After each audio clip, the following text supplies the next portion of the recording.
En marge de son 35e anniversaire célébré ce jeudi 14 novembre, le Fonds de promotion de l'industrie FPI, direction provinciale du Tanganyika, a organisé en la salle Imani de l'hôtel Victoria Palace à Kalemi une double cérémonie consacrée notamment à la vulgarisation des missions et réalisations du FPI, mais également un banquet festif relatif à ses 35 ans d'âge en République démocratique du Congo.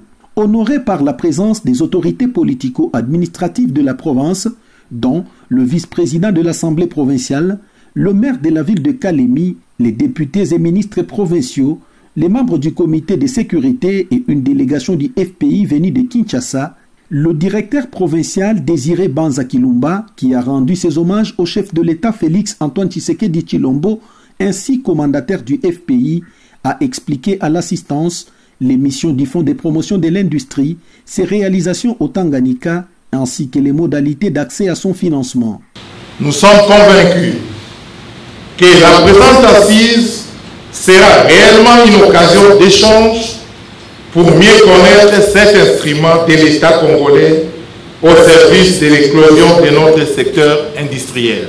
Nos remerciements vont particulièrement au chef de l'État, son Excellence, Monsieur le Président de la République, Antoine Félix Tshilombo, qui, par sa vision éclairée de rendre notre pays économiquement indépendant, booste notre institution à travers notre ministre de tutelle, Louis Kabamba Watum, et notre conseil d'administration présidé par une grande dame du terroir, j'ai cité Madame Vicky Katumwa Mukalai.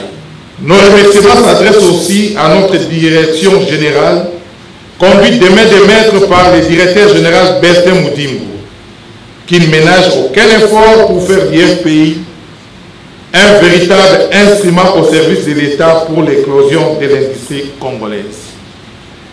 Cet exposé crucial a émaillé un échange fructueux entre les participants et les FPI. Ça, ce n'est pas une bonne promotion pour les opérateurs économiques.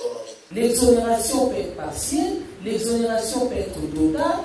Et comment FPI peut accompagner les bénéficiaires? La recommandation d'organiser un atelier de renforcement des capacités. Juste après, quelques bénéficiaires de l'appui du FPI au Tanganyika se sont alternés pour témoigner leur expérience tout en exhortant aux entrepreneurs locaux de s'approcher de cette entreprise de l'État. C'est que le FPI finance également de grandes entreprises, telles que la SNEL, que je représente ici présentement. L'objectif premier du FPI, ce n'est pas pour financer la SNEL, financer pour le financer, mais c'est de voir les retombées de ce financement dont la SNEL est à la chaîne de valeur bénéficiaire. En l'occurrence, c'est pour le développement du tissu économique du Kalemi. La SNEL Kalemi est vieille depuis 1959. Le Belge nous a dit cette centrale ici de Béla, qui n'a jamais été retouchée, qui a fait son temps. À côté de la centrale, il y a également le réseau de distribution de Kalemi, qui a suffisamment vieilli. Que Dieu soit béni encore, que le courant est stable, plus ou moins stable à Kalemi. C'est dans ces rythmes que s'est ouverte la visite des stands d'exposition de quelques produits de transformation locale et la réception marquant la fête des 35 ans d'âge du Fonds de promotion de l'industrie.